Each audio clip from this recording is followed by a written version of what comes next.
Hello दोस्तों, स्वागत है आपका हमारे यूट्यूब चैनल NCERT बाबा में।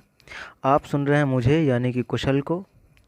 आज हम लोग डिस्कस करने वाले हैं कि लॉन्गिट्यूड यानी देशांतर की सहायता से समय का निर्धारण किस तरह करते हैं, विभिन्न देश अपने टाइम जोन किस तरह निर्धारित करते हैं और देशांतरों के दिए होने पर हम किस तरह वहाँ के समय का अंतर ज्ञात कर सकते हैं या वहाँ पर कितना समय हो रहा होगा ये ज्ञात कर सकते हैं।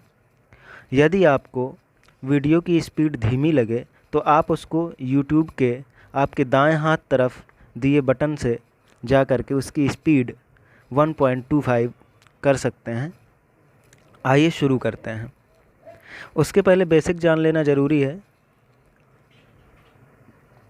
तो सबसे पहली बात है कि ग्लोब में या मानचित्र में ऊपर की तरफ नॉर्थ, नीचे की तरफ साउथ, आपके दाएं हाथ की तरफ ईस्ट और बाएं हाथ की तरफ वेस्ट होता है। पहली चीज़ ये जाननी है। और दूसरी चीज़ हम आपको बता चुके हैं कि अक्षांश और देशांतर रेखाएं क्या होती हैं। ठीक है, हमने बताया था कि टोटल जो अक्षांश रेखाएं हैं वो हैं 179। अगर आपको किसी चीज़ में डाउट है तो आप अक्षांश और देशांतर रेखाओं का वीडियो डिस्क्रिप्शन में लिंक दिया है, वहाँ जाकर देख सकते हैं। और जो देशांतर रेखाएं हैं वो हैं 360। आपको ये चीज़ याद रखनी है, ये बेसिक जानकारी थी। और एक चीज़ याद रखनी है कि पृथ्वी आपकी इस तरह से झुकी हुई अक्ष है पृथ्वी की, जो कि अगर इस तरह से सीधी पृथ्वी होती तो उसकी अक्ष से 23.5 डिग्री झुकी है ओरिजिनल अक्ष से। ठीक है, ये जो ओरिजिनल वाली अक्ष है ये जो है 23.5 डिग्री झुकी हुई है। यदि हम मान लें कि पृथ्वी सीधी होती, झुकी ना होती, तो ये वाली अक्ष होती। इससे हमारी जो ओरिजिनल वाली है वो इस तरह झुकी हुई है, बस आपको ये याद रखना। और ये झुकाव है 23.5 डिग्री का। ठीक है, और जो पृथ्वी हमारी घूर्णन करती है, पृथ्वी की दो तरह की गतियाँ हैं। ठीक है, एक तो है घूर्णन गति, जो कि आप अभी पृथ्वी में देख पा रहे हो, ये अपनी ही जगह पे इस तरह से गोल गोल घूम जा रही है। ठीक है, अपनी ही जगह पे घूम रही है, ये कहीं जा नहीं रही है। और दूसरी जो होती है गति वो होती है परिक्रमण गति, जो कि किसी बिंदु के चारों ओर जब पृथ्वी घूमेगी तो उसको कहेंगे हम परिक्रमण गति। ठीक है, ये अभी हम लोग बात कर रहे हैं घूर्णन गति की। ठीक है, तो पृथ्वी का जो घूर्णन है वो किस दिशा से किस दिशा की ओर होता है। मैंने अभी आपको बताया कि इस तरफ होता है पश्चिम, इस तरफ होता है पूर्व। तो आप देख रहे हो कि पश्चिम से किस तरफ आ रही है पृथ्वी हमारी, पूर्व की तरफ आ रही है। ये कुछ कॉन्सेप्ट हैं। आइए अब हम आज के विषय को शुरू करते हैं कि आज के विषय में हम लोग को क्या जानना है। तो सबसे पहले ये चीज़ जानते हैं कि हम जब समय की गणना करते हैं तो उसको देशांतर के आधार पर क्यों करते हैं। आइए एक उदाहरण से समझते हैं। सबसे पहले तो हम क्या कर लेते हैं, यहाँ कुछ देशांतर रेखाएं खींच लेते हैं। ये देशांतर रेखाएं हैं। ठीक है, और कुछ अक्षांश रेखाएं खींच लेते हैं। इसको मान लेते हैं कि ये अक्षांश रेखा, ये बीच वाली ये 0 डिग्री। ठीक है, अब कोई व्यक्ति है, मान लीजिए ये व्यक्ति बना दें। ये कोई व्यक्ति है, ये इस तरफ को चल रहा है, जैसे पृथ्वी इस तरफ को घूम रही है ना, तो उसी आधार पर मैं समझाने की कोशिश कर रहा हूँ कि देशांतर क्यों लिए हमने। ठीक है, तो ये कोई व्यक्ति है, तो ये इस तरफ आया, फिर इस तरफ आया, फिर इस तरफ आया, फिर इस तरफ आया। ठीक है, तो अब आप देखोगे कि किस चीज़ में इसके चेंजेज आ रहा है। आप देख रहे होंगे कि इसकी अक्षांश रेखा तो सेम है, इसकी अक्षांश रेखा वही है, 0 डिग्री पे ही चल रहा है। ठीक है, लेकिन जो चेंज आ रहा है इस तरफ आने में, पूरब से पश्चिम से पूरब की ओर आने में, उसमें किस में चेंज आ रहा है, वो आ रहा है देशांतर रेखाओं में। ठीक है, इसी तरह हम लोग क्या करते हैं, चूँकि पृथ्वी जब इस तरह घूर्णन करती है तो वो अपने देशांतर रेखाओं को चेंज करती है। मतलब हैं तो सभी रेखाएं 360 पृथ्वी में ही, लेकिन जैसे अगर यहाँ से सूरज निकला हो, ये सूरज निकला हो, ठीक है, तो सन को कौन सा पार्ट फेस करेगा पृथ्वी का। देखो सभी अक्षांश रेखाएं तो इस तरह से होंगी, सभी अक्षांश रेखाएं इस तरह होंगी, तो ये सभी एक साथ सूरज को फेस कर रही हैं जहाँ से उजाला हो रहा है। ठीक है, हम दोबारा दिखाते हैं इस चित्र को। ये देखिए, ये उजाला हो रहा है यहाँ, तो ये जितनी इस तरफ की अक्षांश रेखाएं हैं ये सभी सूरज को फेस कर रही हैं कि नहीं फेस कर रही हैं। लेकिन देशांतर रेखाएं सभी फेस नहीं कर रही हैं, कुछ विशेष देशांतर ही इस तरफ होंगी और फिर यही देशांतर घूमकर उस तरफ चली जाएंगी, फिर ये कुछ नई देशांतर इस तरफ से ये आ जाएंगी, तो ये सूरज को फेस करेंगी। मतलब पृथ्वी के घूर्णन में क्या होता है कि पृथ्वी में जो देशांतर रेखाएं हैं वो फेस करती हैं अलग अलग, ठीक है। क्यों? क्योंकि रोल कर रही है पृथ्वी ना, तो अलग अलग देशांतर अलग अलग टाइम पे सूरज की तरफ आती है, इसलिए वहाँ पर दिन होता है।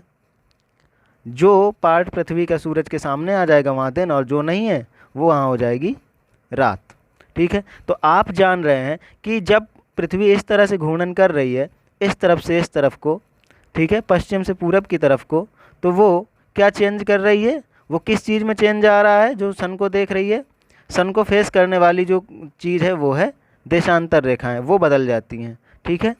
अभी देखिए ये देशांतर रेखा यहाँ पड़ रही थी अफ्रीका के पास, ये सन की लाइट, अभी अभी देखो ये अब पड़ रही है अमेरिका के पास, अब जाके देखो इंडिया वाले पोर्शन में पड़ रही है। आप इसको मैप को देखें गौर से, ये देखें ये सनलाइट है, ठीक है। अभी देखो अफ्रीका अमेरिका में पड़ रही थी, अब ऑस्ट्रेलिया वाले में, अब इंडिया, ये अफ्रीका, फिर अमेरिका, ठीक है। तो क्या हो रहा है कि ये देशांतर अलग अलग फेस कर रहे हैं बार बार, ठीक है। हमने कहा था ऊपर से नीचे की ओर जो रेखाएं होती हैं वो देशांतर होती हैं, ठीक। तो जो चेंजेज हो रहा है वो हो रहा है देशांतर में, ठीक है। तो पृथ्वी को देशांतर बदलने में, या पूरा इतना देखो, अब यहाँ से समझते हैं कि ये हमारी पृथ्वी झुकी हुई है, ये ऐसे, तो पृथ्वी अपनी धुरी में इस तरह घूम जाती है, ठीक है। तो इसी को हम काउंट करते हैं कि ये जो घूमती है पृथ्वी अपने 360 डिग्री देशांतर का है, ये पूरा गोला ये चारों तरफ घूम जाता है, ठीक है। तो इसलिए हम देशांतरों को चुनते हैं, ठीक है। तो पृथ्वी जो घूमती है 360 डिग्री देशांतर, तो कितने समय में घूमती है ये गोला अपनी धुरी पर, ये गोला कितने समय में पूरा करती है, इसी को काउंट करके हम क्या करते हैं, टाइम की गणना करते हैं, समय की गणना करते हैं, ठीक है। मेरे ख्याल से समझ में आ गया होगा कि आपने देशांतर क्यों चुना, हमने देशांतर सही क्यों होती है, क्योंकि ये अक्षांश तो सभी फेस कर रहे हैं ये, लेकिन कोई एक विशेष देशांतर है जो यहाँ पर आ रहा है, ठीक है। एक ऐसा देशांतर जो अमेरिका से होकर गुजर रहा है, जो ऑस्ट्रेलिया से, जो अफ्रीका से, इस तरह से, ठीक है। तो ये चीज़ हो गई। अब आप जानते हैं कि जो ये वाला ये पूरा सर्किल होता है, ये कितने डिग्री का हो जाएगा, 360 डिग्री, ये 180 और ये 180, 360 डिग्री, और आपके देशांतर कितने होते हैं, 360 डिग्री, ठीक है। तो उसी आधार पर ये मान लिया गया कि चूंकि पृथ्वी, अच्छा पृथ्वी घूर्णन कितने घंटे में कर लेती है अपने, 24 आवर में, 24 घंटे में। तो पूरे घूर्णन का मतलब कि पूरा इस चक्र में गोल गोल घूम गई पृथ्वी, मतलब 360 देशांतर उसने अपनी जगह पर खड़े खड़े घूम लिए, ठीक है। पूरा अपनी जगह पर घूम गई पृथ्वी खड़े खड़े, कितने घंटे में, 24 घंटे में। बस इसी को आपको कैलकुलेट करना है। चूँकि पृथ्वी 24 घंटे घूमती है, 24 घंटे में घूमती है, 360 देशांतर चेंज हो जाता है, ठीक है। ये पूरे देशांतर हैं तो पृथ्वी में ही, लेकिन ये जो घूम रही है, घूर्णन कर रही है, ये चेंज हो जा रहा है ना, ये पूरे इतना पूरा फेरा अपना पृथ्वी अपने ही स्थान पर घूम जा रही है। तो इसी को काउंट किया कि पृथ्वी 24 घंटे में 360 का पूरा कर लेती है अपना फेरा अपनी ही जगह पर। तो 24 घंटे में पृथ्वी घूमती है 360 डिग्री देशांतर, तो 1 घंटे में कितना देशांतर घूमेगी, डिवाइड कर दोगे आप, 360 बटा 24, 12 3 36 और 0, 12 दूने 24, फिर आ जाएगा 15। तो आपको एक इनपुट मिल गया, क्या मिल गया कि 1 घंटे में जो पृथ्वी हमारी घूमती है वो घूमती है 15 डिग्री, वो घूमती है 15 डिग्री, ये याद रखना है। 1 घंटे में हमने घूमा 15 डिग्री 1 आवर में, ठीक है। तो 15 डिग्री आपने घूमा 1 आवर में, ठीक है, मतलब 60 मिनट, ये याद रखना है। तो 15 डिग्री आप घूम रहे हैं 60 मिनट में, तो 1 डिग्री घूमेंगे, डिवाइड कर दो 60 मिनट को 15 से, ठीक है, तो 4 मिनट, ठीक है। ये ऊपर 60 मिनट लिखा था ना, ठीक है। तो 1 डिग्री बराबर आ गया 4 मिनट, और 1 घंटा बराबर आ गया 15 डिग्री। ये आपको याद रखने, चाहे इस तरह निकाल लो। 1 डिग्री में आपको घूमने में कितना टाइम लगता है, 4 मिनट, तो 15 डिग्री घूमने में कितना लगेगा, 15 चौको 60 मिनट, वही होता है आपका 1 घंटा, ठीक है। तो यहाँ से आप क्रॉस चेक भी कर सकते हैं। तो आपको 2 इनपुट याद रखने हैं, 1 घंटे में आप घूमेंगे देशांतर कितने, 15 डिग्री, ये देखो देशांतर ही बदल बदल के आ रहे हैं, ये आपको ध्यान रखना है, ठीक है। और 1 डिग्री देशांतर अगर आपको घूमना है तो कितना टाइम लगेगा, 4 मिनट। यानी कि 2 देशांतरों के बीच में अगर आपको ट्रैवल करना है इस देशांतर से इस देशांतर में, ठीक है, एक देशांतर की बात हो रही है, अगर आपको 18 देशांतर से मान लो 19वें देशांतर तक जाना है, ठीक है, इनको पूर्वी मान लेते हैं, 18 ईस्ट से 19 डिग्री ईस्ट जाना है आपको, तो लग जाएगा आपको 4 मिनट। और अगर आपको 15 डिग्री ट्रैवल करना है तो फिर लगेगा आपको 1 घंटा। आइए हम एक फ्लैट चित्र की सहायता से समझेंगे, वहाँ हम 2 मुख्य रेखाएं जानेंगे जो कि समय के कॉन्सेप्ट से संबंधित हैं। देखो, समय की गणना में 2 मुख्य रेखाएं आती हैं जिनका नाम आता है, एक है आपकी 0 डिग्री देशांतर रेखा, वो है आपकी 0 डिग्री देशांतर रेखा। ये देखिए, ये 0 डिग्री देशांतर रेखा को कहते हैं प्राइम मेरिडियन, यानी प्रधान मध्याह्न रेखा, या इसको कहते हैं ग्रीनविच रेखा, इसको कहते हैं ग्रीनविच लाइन या ग्रीनविच मीन टाइम लाइन, ठीक है, ग्रीनविच माध्य समय रेखा। जो समय का निर्धारण होता है वो इसी रेखा के आधार पर होता है, ठीक है, आपको ये याद रखना है। और इसके बाद आपको जो याद रखना है, आपको पता था देशांतर वाले में आपने पढ़ा था कि 180 डिग्री पूर्व इस तरफ और 180 डिग्री वेस्ट इस तरफ रेखाएं होती हैं, ठीक है, आपको ये याद रखना है। और पृथ्वी हमारी जो घूर्णन करती है वो करती है पश्चिम से पूरब की ओर, तो हम मानते हैं कि सूर्य यहाँ पूरब में निकलता है, ठीक है। तो हमने यहाँ पर भी 180 डिग्री ईस्ट और वेस्ट जो रेखा है वो एक ही जगह है, चूँकि ये गोल हो जाएगा ना, ये आपको पृथ्वी का गोल चित्र जो है वो आपको फ्लैट करके दिखाया गया है। तो ये चाहे इस तरफ एक लाइन मान लें आप, तो हम इसी तरफ ले लेते हैं 180 डिग्री आपकी, इसको कहते हैं हम इंटरनेशनल डेट लाइन, अंतर्राष्ट्रीय तिथि रेखा। ये देखो, अंतर्राष्ट्रीय तिथि रेखा इसको हम कहते हैं। तो इस तरफ जो लाइन के इस तरफ होता है, यहाँ पर हम मानते हैं कि यहाँ पर जब सूर्य चमकेगा ना, यहाँ पर इस लाइन में जब सूर्य चमकेगा तो हम मानते हैं कि यहाँ पर दिन हो गया, मतलब 12 बजे के बाद। अगर यहाँ पर रात से, चूँकि हम मानते हैं कि दिन बदलता है, अगर हम सुबह से मान लें अभी कि सुबह 6 बजे या जहाँ भी सूर्य चमकेगा वहाँ सुबह का 6 बजा होगा, तो हम मानते हैं कि चूँकि सूर्य पूर्व में निकलता है तो पूरब वाले एरिया में सबसे पहले सूर्योदय होगा, ठीक है, उगते हुए सूर्य का देश इसीलिए जापान को भी कहते हैं। आइए तो देखते हैं। तो हमने 180 डिग्री वाली लाइन को हमने क्या मान लिया है, अंतर्राष्ट्रीय तिथि रेखा। यहाँ से हम क्या करते हैं कि हम मानते हैं कि तिथि में बदलाव हो गया, जैसे ही सूर्य यहाँ चमकेगा, जैसे ही सूर्य यहाँ चमकेगा इस लाइन के इस तरफ, तो हम मान लेंगे कि यहाँ तिथि बदल गई, ठीक है। जूम करके देखते हैं इसको, अगर यहाँ से सूर्य चमका, या यहाँ पर 31 दिसंबर है ना इस तरफ, अगर तो इस तरफ हमारा जैसे ही सूर्य चमकेगा और इस लाइन के इस तरफ आएगा, ठीक है, मतलब ये पृथ्वी जैसे ही घूर्णन करेगी इस तरफ, तो ये वाला हिस्सा जैसे ही सूर्य की तरफ आएगा ना पृथ्वी का, तो इसके बाद के ये वाला हिस्सा जो है यहाँ पर दिन होना शुरू हो जाएगा। तो यहाँ पर हम मानेंगे कि यहाँ से दिन की शुरुआत हुई, तो यहाँ दिन बदल जाएगा, यहाँ दिन बदल के हो जाएगा 1 जनवरी, ठीक है, क्या हो जाएगा 1 जनवरी, जबकि यहाँ 31 दिसंबर है, ठीक है। अभी ये चीज़ आपको याद रखनी है। तो हमने बताया कि अंतर्राष्ट्रीय तिथि रेखा से आपकी तिथियां चेंज होती हैं। अभी हम बताएंगे कि यहाँ 31 दिसंबर क्यों है और यहाँ 1 जनवरी क्यों है, और अच्छे से समझ में आएगा जब हम टाइम जोन्स को अभी पढ़ लेंगे। आइए टाइम जोन पढ़ते हैं। तो अभी हमने बताया कि सूर्य सबसे पहले माना जाता है कि यहाँ चमका, तो अगर यहाँ सूर्य चमका तो यहाँ पर कितना होगा, सुबह का मान लेते हैं कि 6 बजे सूर्य चमक रहा है, तो 6 AM हो रहा होगा, ठीक है। अब अगर पृथ्वी इस तरफ चूँकि जा रही है, तो जब ये पृथ्वी यहाँ तक पहुँचेगी, मतलब ये वाली लाइन यहाँ तक आएगी, तो पृथ्वी को कितना घूर्णन करना पड़ जाएगा। हमने बताया था कि 180 देशांतर होते हैं, ठीक है। तो 180 देशांतर तक पृथ्वी को यहाँ ये सूर्य के सामने आने में, ये वाला पोर्शन सूर्य के सामने आने में 180 देशांतर पार करने होंगे, ठीक है। तो पृथ्वी को घूमने में कितना टाइम लग जाएगा 180 देशांतर? तो हमने बताया था कि 180 देशांतर घूमने में कितना टाइम लगेगा। 1 घंटे में घूमती है 15 देशांतर, तो डिवाइड कर दो 1 घंटे के देशांतर से, तो 15 डिग्री घूमती है 1 घंटे में, तो डिवाइड करोगे तो आएगा 12। क्या आएगा? 12 घंटे। मतलब पृथ्वी को अगर यहाँ तक पहुँचना है घूर्णन करके सूर्य के सामने तक, ठीक है, तो जब ये सूर्य के सामने पहुँचेगा तो यहाँ सूर्य चमकेगा और यहाँ हो जाएगा 6 AM, ठीक है। लेकिन वहाँ तक पहुँचने में पृथ्वी को टाइम कितना लग गया? तो आप कहेंगे कि 12 घंटे हमको लग गया सूर्य के सामने पहुँचने तक। ये सूर्य है और ये वाला पोर्शन जब सूर्य के सामने जाएगा तभी तो यहाँ पर दिन होगा। तो आपको कितना टाइम लग गया?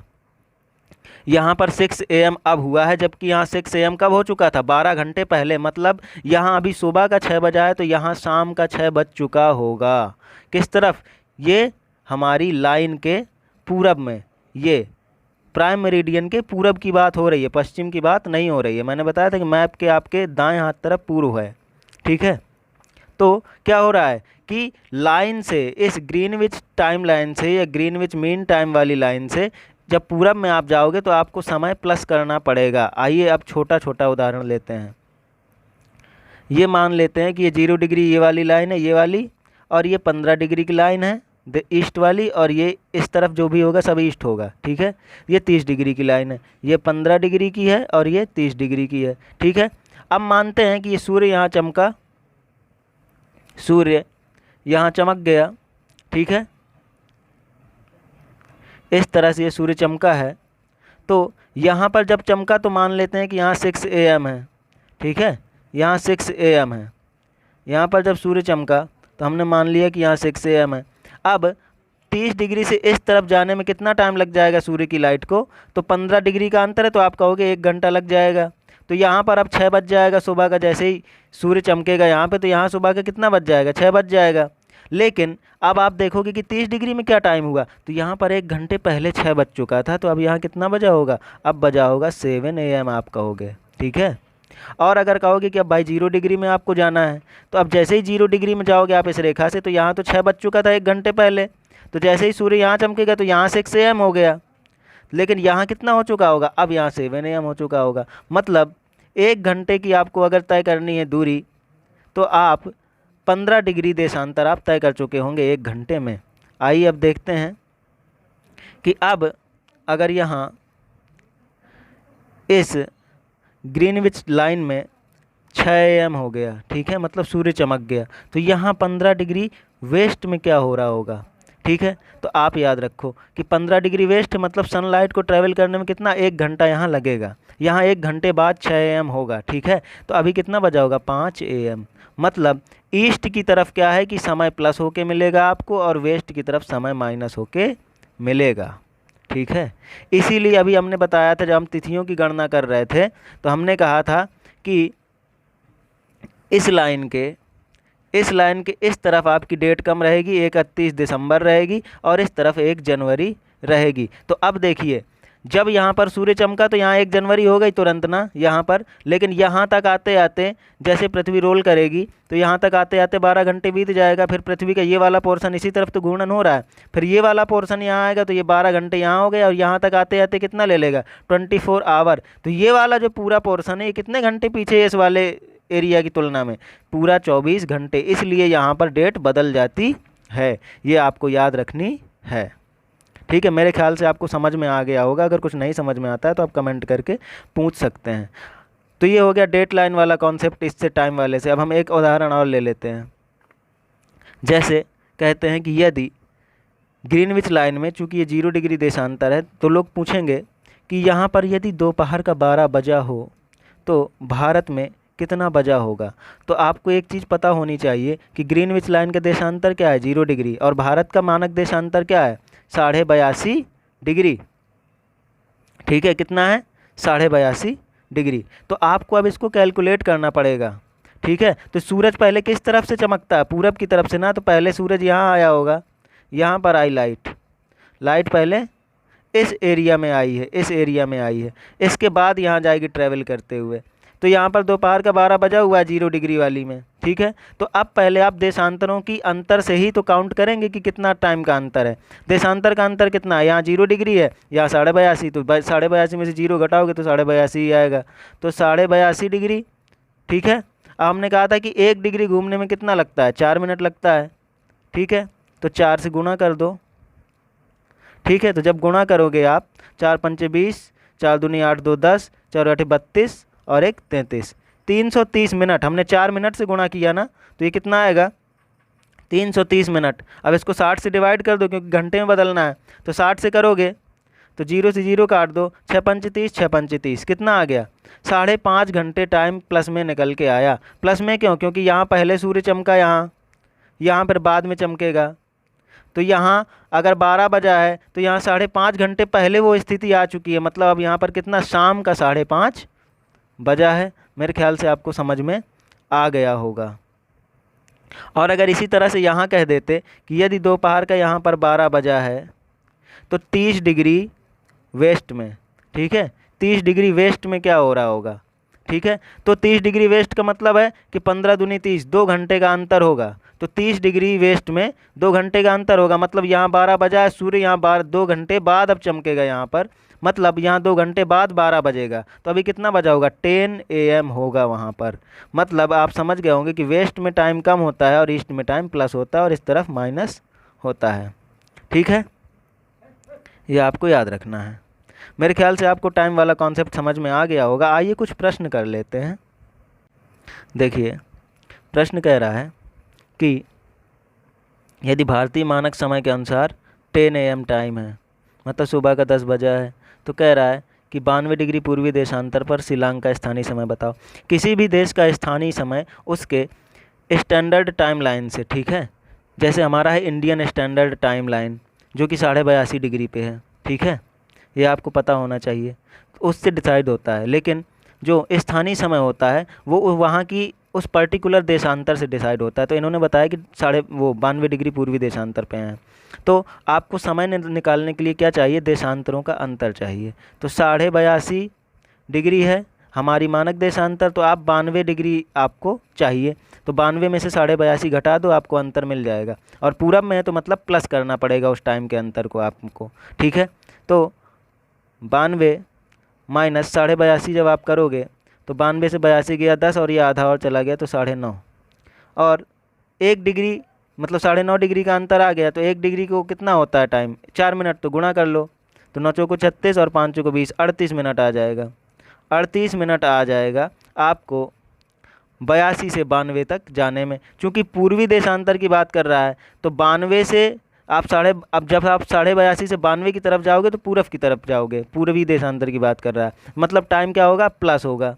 ठीक है, तो 10 बजा था तो टाइम 38 मिनट और प्लस हो जाएगा, तो क्या हो जाएगा 10:30, ये मतलब 10:38, ये टाइम आपका हो जाएगा। ठीक है, दूसरा प्रश्न और एक देख लेते हैं। यदि कह रहा है कि मानक समय यामियोत्तर पर मध्याह्न है, मतलब 12 बजा है, कहाँ 12 बजा है, 82.5 डिग्री पर कितना बजा है आपका, 12 बजा है। ठीक है, और कह रहा है कि 180 डिग्री पूर्वी देशांतर, फिर आप बताओ। तो मैंने कहा था कि देशांतर का अंतर निकालना है, तो 120 डिग्री से घटा दो 82.5 के, तो कितना आ जाएगा 20 और 17.5 वो, तो 37.5। ठीक है, तो 37.5 डिग्री आपका अंतर निकल के आया, 37.5। फिर आप क्या कर दोगे, 4 से गुणा कर दोगे, चाहे 15 से डिवाइड कर दो, 15 दूनी 30, 2 घंटे निकल के आ गया और 30 डिग्री देशांतर अलग हो गया। फिर आपका बता 7.5, ठीक है, तो 7.5 गुणे 4 कर लो, तो कितना आ जाएगा आपका 30, ये आ जाएगा 30 मिनट, क्योंकि हमने 4 से गुणा किया यहाँ पर। ठीक है, तो 30 मिनट, तो 2 घंटा और 30 मिनट का अंतर हो जाएगा। तो क्या कह रहा था कि मध्याह्न है, मध्याह्न का मतलब 12 बजा था। ठीक है, तो इसमें 2 और जोड़ दो, 12, 13, 14 और 30 मिनट, 2.5 घंटे की बात हुई थी ना, 2 घंटे 30 मिनट, तो 14 घंटे 30 मिनट आपका निकल के सामने आ जाएगा और ये है आपका आंसर। मतलब यहाँ पर 2:30 बजा हुआ है। ठीक है, अगर 12 घंटे के स्केल को लेते हैं। तो मेरे ख्याल से आपको कॉन्सेप्ट समझ में आ गया होगा। यदि नहीं समझ में आया तो आप कमेंट करके हमको बता सकते हैं। यदि आपको ये वीडियो हमारा अच्छा लगा है तो अपने मित्रों के बीच शेयर करिए, हमारे चैनल को सब्सक्राइब करिए। धन्यवाद।